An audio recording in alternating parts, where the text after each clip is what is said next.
Thermal radiations के results को quantitatively express करने के लिए जो डिफ़िकल्टीज आ रही थी, जो मुश्किलात आ रही थी, उनमें ये फैक्टर्स शामिल थे। एक है टेम्परेचर ऑफ बॉडी, सेकंड है shape of object, third one factor size of object और नेचर ऑफ सरफेस मटेरियल। और फिर ये थी nature of material of object. एक ऑब्जेक्ट से जो थर्मल रेडिएशंस एमिट हो रही हैं वो इन फैक्टर्स पे डिपेंड करती हैं। टेम्परेचर पे डिपेंड करती हैं thermal radiations, shape of object पे डिपेंड करती हैं, साइज पे डिपेंड करती हैं, नेचर ऑफ मटेरियल है, नेचर ऑफ सरफेस है। अब अगर इनमें से कोई एक भी फैक्टर वेरी करता है, चेंज होता है, तो रिजल्ट्स चेंज हो जाते हैं। मटेरियल चेंज होता है, रिजल्ट्स चेंज हो जाते हैं।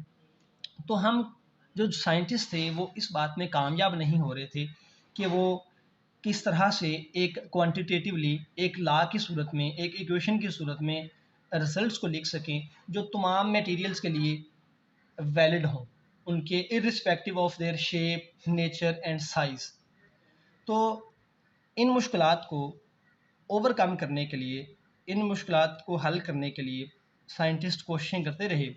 तो फिर जो साइंटिस्ट हैं उनके जहन में ये आइडिया आया कि एक आइडियल रेडिएटर होना चाहिए। ये आइडिया क्यों आया? इसकी रीज़न ये है कि क्योंकि ये रिजल्ट्स क्वांटिटेटिवली एक्सप्रेस नहीं हो पा रहे थे, तो फिर उन साइंटिस्ट ने सोचा कि हमें एक आइडियल रेडिएटर की ज़रूरत है, इस तरह का रेडिएटर होना चाहिए। ऐसा है नहीं, लेकिन उन्होंने क्या किया, इसको कंसिडर कर लिया। बिल्कुल इसी तरह से जैसा कि एक आइडियल गैस हम कंसिडर करते हैं, ये आप पिछली क्लासेस में भी पढ़ चुके हैं। आइडियल गैस रियल गैसेस को स्टडी करने के लिए कंसिडर की गई। ये हकीकत में एग्जिस्ट नहीं करती, लेकिन हमने क्या किया, हमने एक आइडियल गैस को कंसिडर करते हुए उसकी कुछ करैक्टरिस्टिक्स डिफ़ाइन कर ली और उनकी मदद से हमने रियल गैसेस को स्टडी कर लिया।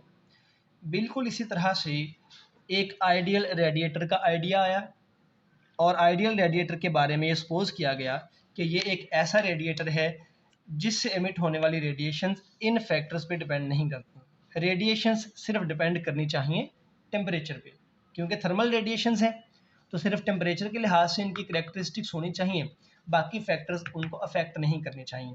तो फिर थर्मल रेडिएटर को इस तरह डिफाइन किया जाता है,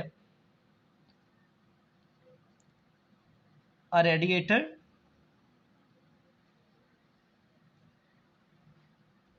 whose emitted radiations depend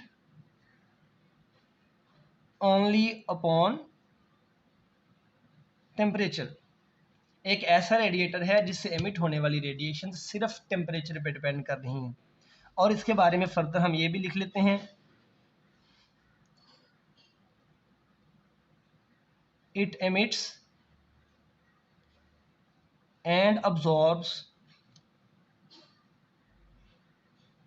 all kinds of radiations। एक आइडियल रेडिएटर हर तरह की रेडिएशंस एमिट कर सकता है, लो वेवलेंथ से लेकर हाई वेवलेंथ तक। और आइडियल रेडिएटर एक ऐसा रेडिएटर है जिससे एमिट होने वाली रेडिएशंस सिर्फ और सिर्फ डिपेंड करती हैं टेम्परेचर पे, कोई और फैक्टर इन पे, इनकी करैक्टरिस्टिक पे असरअंदाज नहीं होता। तो मैं फिर से बता दूं कि आइडियल रेडिएटर को हमने डिफ़ाइन किया और एक आइडियल रेडिएटर की ज़रूरत क्यों पेश आई, क्योंकि हम इन रिज़ल्ट्स को, इन थर्मल रेडिएशंस के रिज़ल्ट्स को समझ नहीं पा रहे थे क्वांटिटेटिवली। तो उनको समझने के लिए एक आइडियल रेडिएटर का आइडिया हिट हुआ बिल्कुल ऐसे ही जैसे हम आइडियल गैस को कंसिडर करते हैं।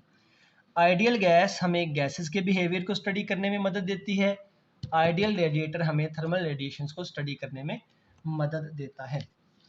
अब ये बात तो तय हो गई कि हम एक आइडियल रेडिएटर बना लेंगे, लेकिन आइडियल रेडिएटर जो है वो कैसे बनाया जाए, इसके बारे में अब एक क्वेश्चन था कि एक ऐसा रेडिएटर हो जो सिर्फ जिसकी रेडिएशन सिर्फ टेम्परेचर पे डिपेंड करती हो।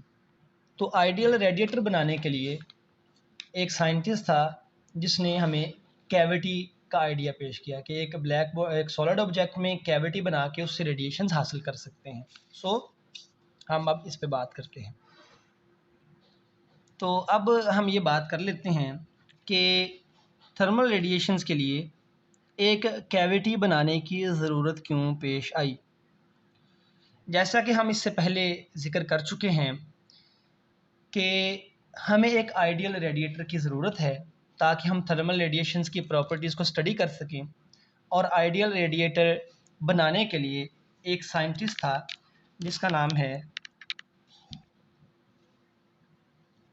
Gustav Kirchhoff's.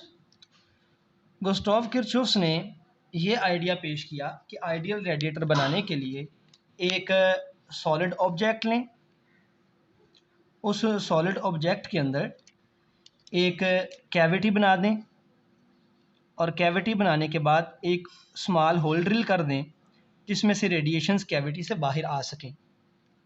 तो गुस्ताव किर्चॉफ ने आइडियल रेडिएटर बनाने के लिए ये आइडिया प्रपोज किया कि हम सॉलिड ऑब्जेक्ट में कैविटी बना लें। अब ये जो कैविटी है इसकी वाल्स को यूनिफॉर्म टेम्परेचर पे रखा जाता है, तमाम वाल्स का टेम्परेचर सेम रखा जाएगा, इक्विलिब्रियम टेम्परेचर रखा जाएगा इस कैविटी का। और इस कैविटी के इंटीरियर को यहाँ से ब्लैक पाउडर से, जिसे उर्दू में काजल कहते हैं या इंग्लिश में सूट कहते हैं, ब्लैक पाउडर से इसको पॉलिश कर दिया जाता है। हमेशा यही प्रोसेस रखा जाएगा, जब भी हमने कैविटी बनानी है तो उसके इंटीरियर को ब्लैक पाउडर से पॉलिश कर दें। इस कैविटी की वाल्स को यूनिफॉर्म टेम्परेचर पे रखें तो इस कैविटी से जो रेडिएशंस फिर एमिट हो रही होंगी टेम्परेचर की वजह से वो रेडिएशंस सिर्फ और सिर्फ टेम्परेचर पे डिपेंड कर रही होंगी। वो रेडिएशंस मटेरियल की नेचर पे, मटेरियल के सरफेस पे, मटेरियल के साइज़ पे, किसी और फैक्टर पे डिपेंड नहीं कर रही होंगी, बल्कि रेडिएशंस जस्ट डिपेंड कर रही होंगी ऑन टेम्परेचर। टेम्परेचर बढ़ाएंगे रेडिएशंस ज़्यादा होंगी, टेम्परेचर बढ़ाएंगे तो रेडिएशंस की अमाउंट कम हो जाएगी। और थर्मल रेडिएशन ये जो हमने एक कैविटी बना दी, इससे एमिट होने वाली रेडिएशंस को फिर ये नाम दिया जाता है कैविटी रेडिएशंस। और क्योंकि इसके इंटीरियर को ब्लैक पाउडर से पॉलिश कर दिया जाता है और अगर हम बाहर से इसमें से कोई रेडिएशन एंटर करवाएं तो वो रेडिएशन इसके इंटीरियर में इसके वाल्स के साथ बार बार टकराने से और अब्जॉर्ब होने से रिफ्लेक्ट हो के बाहर नहीं आती, बाहर से आने वाली रेडिएशन इसके अंदर ही अब्जॉर्ब हो जाती है, तो हमें इसका इंटीरियर डार्क नज़र आता है। हमें कोई ऑब्जेक्ट तब नज़र आता है जब लाइट रिफ्लेक्ट हो के आए, अगर लाइट रिफ्लेक्ट हो के ना आ सके तो वहाँ पे हमें अंधेरा नज़र आता है। तो ब्लैक बॉडी में इस कैविटी में आने वाली रेडिएशंस इसके अंदर ही अब्जॉर्ब हो जाती हैं, कोई रेडिएशन रिफ्लेक्ट होके बाहर नहीं आती, तो हमें ब्लैक इसका इंटीरियर नज़र आएगा, इस वजह से इसको ब्लैक बॉडी कहते हैं। तो इससे एमिट होने वाली रेडिएशंस को हम ब्लैक बॉडी रेडिएशंस भी कहते हैं। तो जो एक ब्लैक बॉडी है ये एक आइडियल रेडिएटर है, ये एक आइडियल रेडिएटर है, ये भी लिखने साथ। तो एक ब्लैक बॉडी या आइडियल रेडिएटर हर तरह की रेडिएशंस को ऑब्जॉर्व कर सकता है और जब हम इसको टेम्परेचर दें, टेम्परेचर बढ़ाएं तो ये हर तरह की रेडिएशंस को एमिट भी कर सकता है। तो थर्मल रेडिएशंस को स्टडी करने के लिए हमें एक आइडियल रेडिएटर चाहिए था। उसके लिए गुस्ताव किर्चॉफ ने आइडिया दिया कैविटी बनाने का।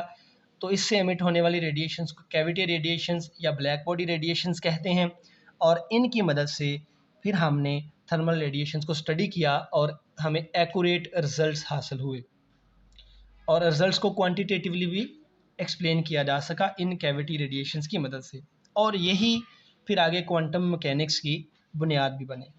तो अगले लेक्चर में हम थर्मल रेडिएशंस के रिजल्ट्स का जिक्र करेंगे और जो हमारी थ्योरेटिकल ऑब्जर्वेशंस थी, ये जो रिजल्ट्स थे, हम इनको क्वांटिटेटिवली भी एक्सप्रेस करेंगे।